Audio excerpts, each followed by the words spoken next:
We're gonna pay. We're gonna pay. We're gonna pay. We're gonna pay.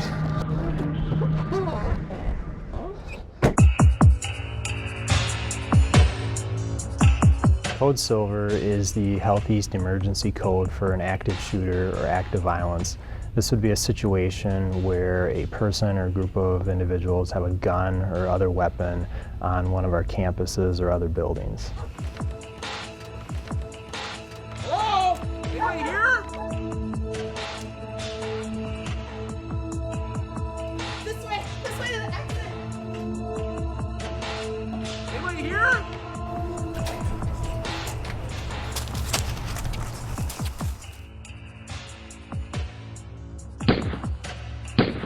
Active violence is relatively rare compared to other types of emergencies that we see in a care environment. However, just like we do drills for fire, for tornado, code red, code black, we also have to establish a level of readiness, a level of preparedness relative to violence, active violence. In a hospital setting, the run response may apply. This is Woodwinds ER. We have a man with a gun.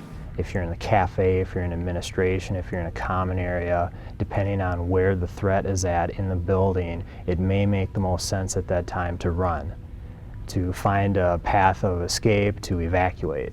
To prepare for this type of response, get to know your unit.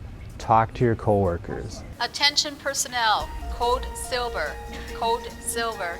Emergency department, code silver, code silver. If you are on your unit and you hear an overhead page for code silver, locking down and sheltering in place is your safest option for you, your patients, your peers, and visitors. In an inpatient unit, we have the ability to close, lock, and barricade more doors than in other areas. We also have an additional responsibility to keep our patients safe. The strategy of sheltering in place has the greatest potential for protecting both staff and patients on this type of unit.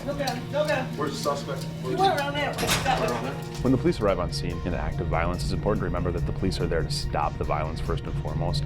And they may be bypassing victims and other people. When you're interacting with the police, it's very important that you show that you're not a threat by having your arms raised, your hands visible to the officers, and then obey all the officers' commands.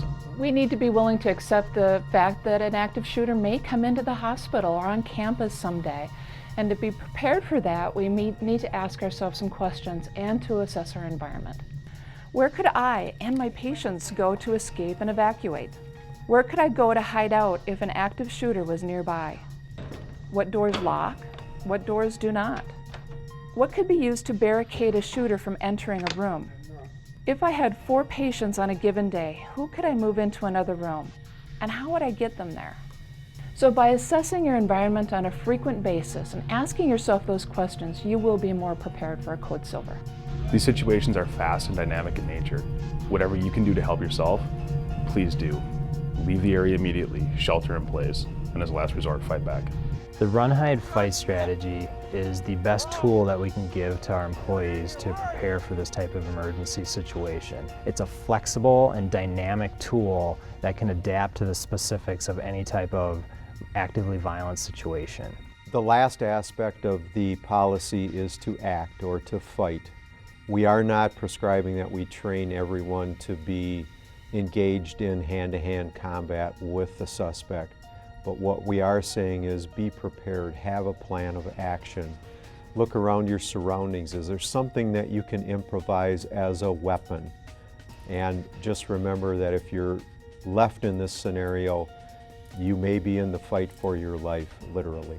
So together, we can attain a very high level of preparedness for our patients, for the visitors, other community members that we serve, and for our team.